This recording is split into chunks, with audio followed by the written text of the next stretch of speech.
भोज से सम्मान करने के लिए मैं भद्रेश सुखदेव को आमंत्रित करता हूँ। आखिरी में बैठे सबसे सीनियर जो है धर्मरक्षित शांत रक्षित, क्षमा करेंगे, शांत रक्षित जी का सम्मान करने के लिए। तो राजेंद्र का प्रतीक चिन्ह है माघ पुण्य मेला 2023 आस्था, अध्यात्म और संस्कृति का त्रिवेणी संगम है। इस बीच में हम राजीव के प्रतीक चिन्ह से सबको हम बाबू जी को सम्मानित कर रहे हैं और पुष्प के साथ हमारे आदरणीय पूजनीय भंते लोगों को हम इस मंच पर सम्मानित करते हुए हर्ष का विषय है। और मैं इस स्वागत की इस परंपरा को आगे बढ़ाते हुए मैं निवेदन करूंगा कि बाबूजी सिर्फ आज के इस पावन पुण्य मेला पर कबीर और बुद्ध पर संक्षिप्त में अपनी बात रखेंगे। आदरणीय बाबूजी नंद कुमार बघेल, बुद्ध और कबीर पर ही आपका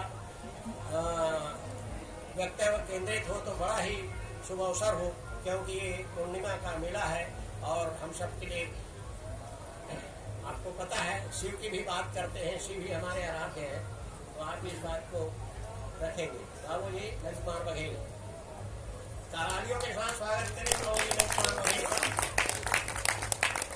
अच्छा साहब एक मिनट, साहब समष्टि साहब को मैं निवेदन करूंगा कि वो पंचशील का दुपट्टा लेके बाबूजी का सम्मान करें। क्षमा करेंगे, मैं भूल गया था नाम। आइए समष्टि साहब का सब स्वागत करें। वो भी एक साधनी है और पूरे छत्तीसगढ़ में घूम घूम कर कबीर की विचारों को प्रसारित कर रही हैं। हाँ, पोटियाडी से आई हैं और इधर सामने से आए। ठीक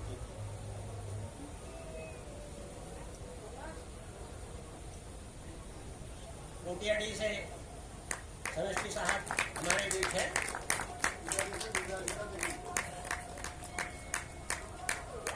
ठीक बहुत बहुत धन्यवाद समष्टि। हाँ मैडम वासनिकर मैडम आई हैं। मैं चाहता हूं कि वासनिकर मैडम आए, पुष्पगुप्त से घंटे आनंद का स्वागत करें।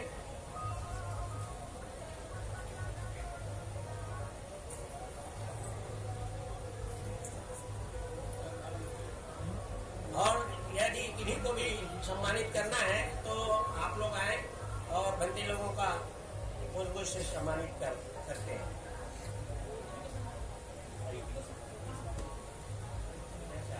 घंटे आनंद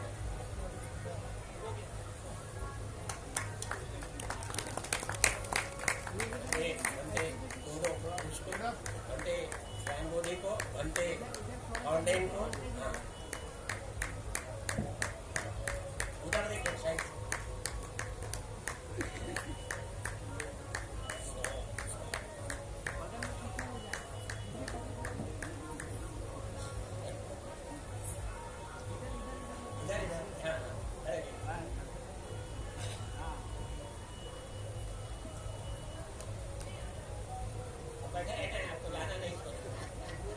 ठीक है बाबूजी, आप अपने संक्षिप्त और सारगर्भित सूत्र सहित उद्बोधन बुद्ध और कबीर पर केंद्रित। आदरणीय भंते जी एवं सुखदेवी जी, आज मुझे प्रसन्नता हो रही है आप सब लोगों के बीच में आकर, और मुझे कबीर साहब से ईर्ष्या होती है। क्यों?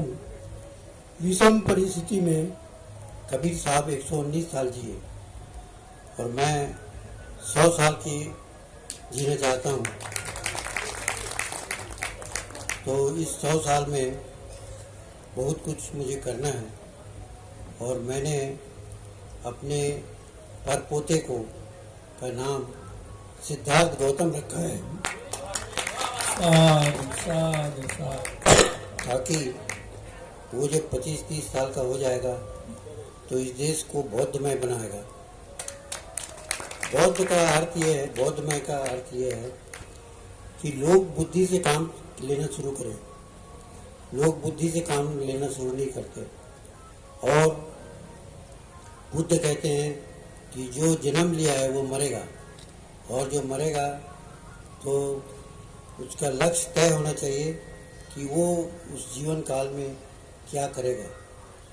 तो हमने छत्तीसगढ़ में बहुत मंगल भवन का निर्माण के लिए जगह अलॉट किया है। दूसरी जगह की कमी है, छत्तीसगढ़ में हमने अलॉट कर दिया है।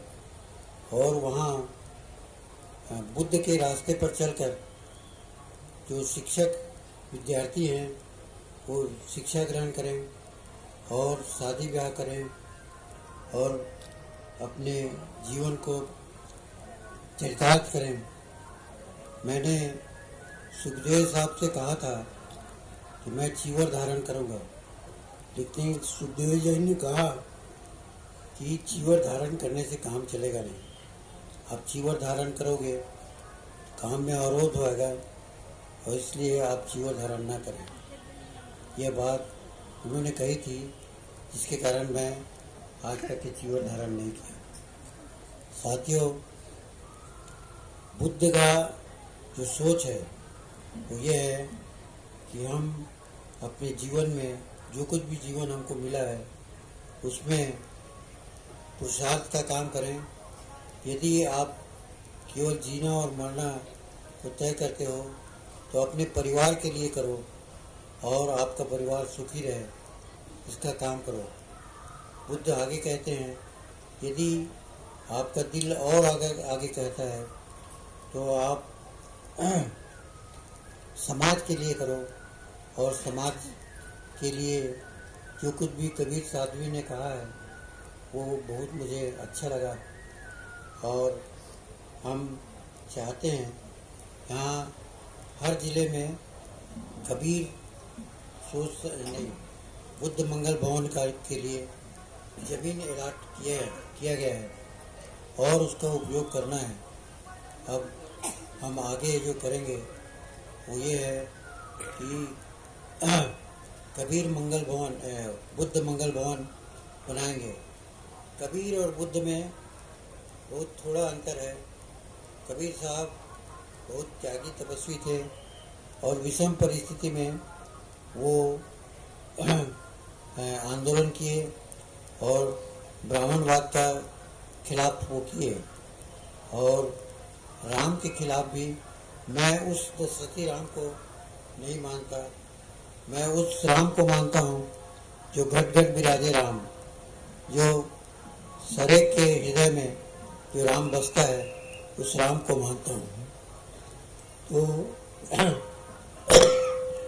बड़ा आंदोलन कबीर साहब ने किया था और घट घट विराजे राम को वो मान्यता दिए, दशरथी राम को मैं नहीं मानता। तो आज आवश्यकता इस बात की है कि जो सबके घट में विराजमान हो उसको कबीर मानते हैं, और जो दशरथी राम है उसे वो साफ इनकार कर दिए। लेकिन जो कबीर साहब का फिल्म बनाया गया है उसमें गलत ढंग से चित्रण किया गया है। हम बुद्ध के रास्ते पर चलकर, बुद्ध का रास्ता क्या है? बुद्ध का रास्ता ये है कि जो तुम्हारी बुद्धि में जचता है उसे मानो और उसके अनुसार चलो।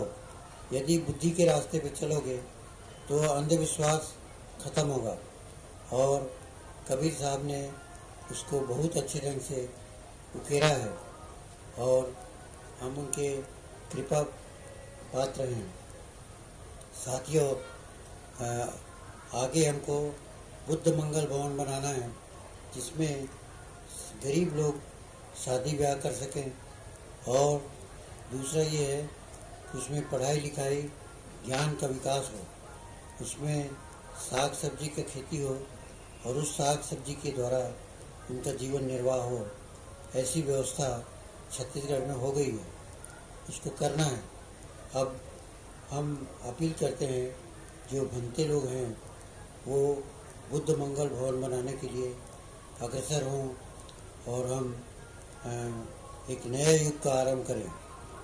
बुद्ध का जो रास्ता है वो विवेक का रास्ता है।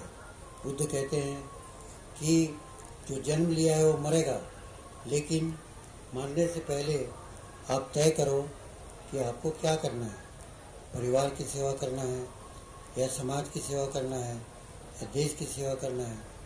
तो मैं यदि सफल हुआ तो जो ब्रह्मपुत्र नदी है, जो कश्मीर से निकल कन्याकुमारी तक के जाता है, कश्मीर से लेकर वहाँ तक के जाता है, बंगाल के खाड़ी में गिरता है। आरंभ भी भारत से होता है और अंत भी भारत से होता है।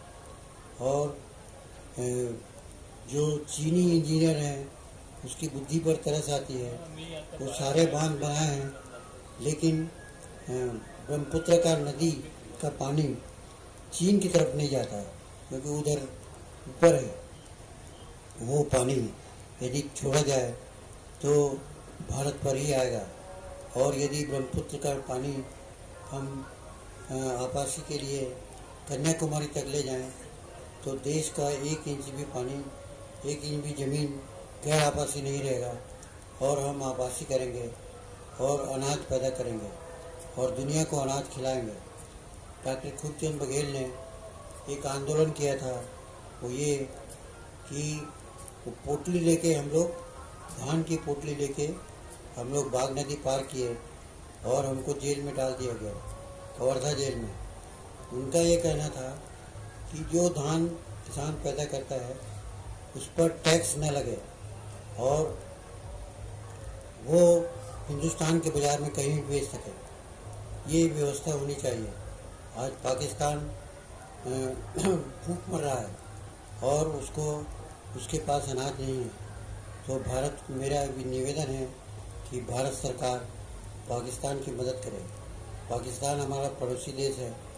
महात्मा गांधी ने जिन्ना को कहा था कि आप प्रधानमंत्री बन जाओ, यहाँ बंटवारा नहीं हो सकता, क्योंकि जिस गांव में, कोई भी गांव जहाँ मुसलमान रहते हैं वहाँ हिंदू भी रहते हैं, कितने गांवों को बंटवारा करोगे।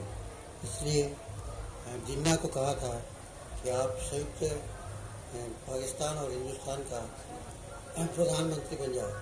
अगर वो बन गए होते तो आज पाकिस्तान को भूख मरने की नौबत नहीं आती। तो साथियों, बुद्ध के मार्ग पर चलना है तो बुद्ध कहते हैं कि अपने विवेक से काम लो, और ये कहते हैं कि दुश्मनी छोड़ दो।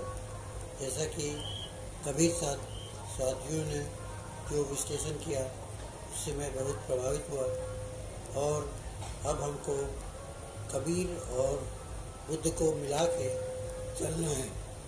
ऐसा यदि करेंगे तो भारत की बात मैं नहीं करता, लेकिन छत्तीसगढ़ में एक नया छत्तीसगढ़ हम रचेंगे, और उसके लिए ज़मीन अलॉटेड है, ज़मीन हमने तय कर लिया, और उसको सरकारी दफ्तरों में उसका जिक्र है, वर्णन है।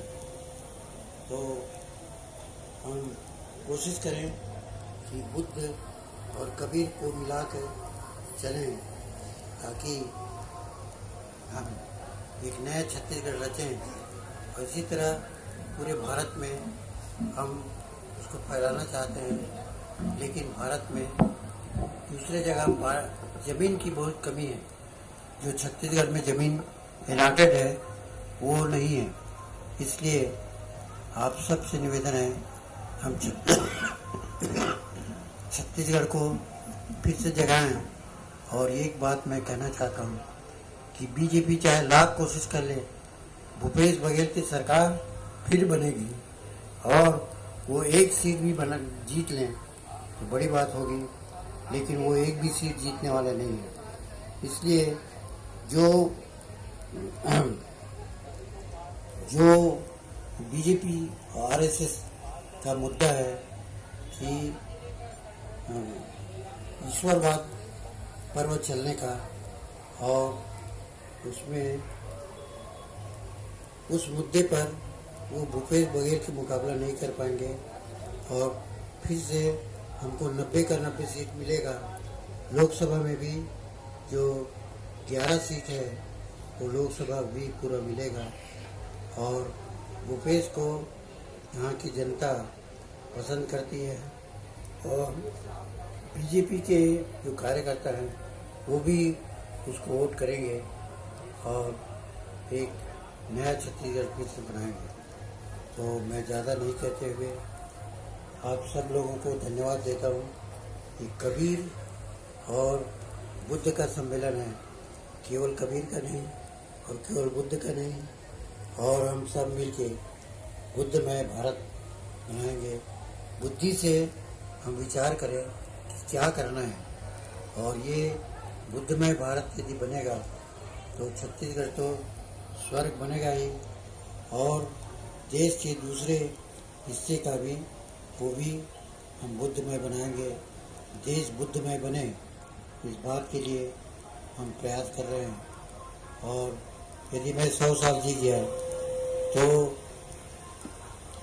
ब्रह्मपुत्र का पानी हम कन्याकुमारी तक ले जाएंगे और सब प्रकार की आपासी सब जगह होगा। इसी तरह से जो नर्मदा का पानी है वो उसके द्वारा हम अपने डीजल को अरब देशों से ला सकेंगे। यह व्यवस्था हमको करना है, बड़े सुधार करना है, बड़ा काम करना है और यह सब मिलजुल कर आपस में प्रेम से करेंगे तो बड़ा काम होगा। तो बस मैं इतना कह रहा हूँ। धन्यवाद आदरणीय नंद कुमार बघेल जी, आपने बड़े उद्बोधन के साथ हम सबको अनुग्रहित किया। आपके विचारों को हम सब पूर्व से अनुग्रहित हैं। आपको YouTube में पूरा भारत देख रहा है। आज का प्रवचन भी पूरा भारत सुनेगा, समझेगा और आप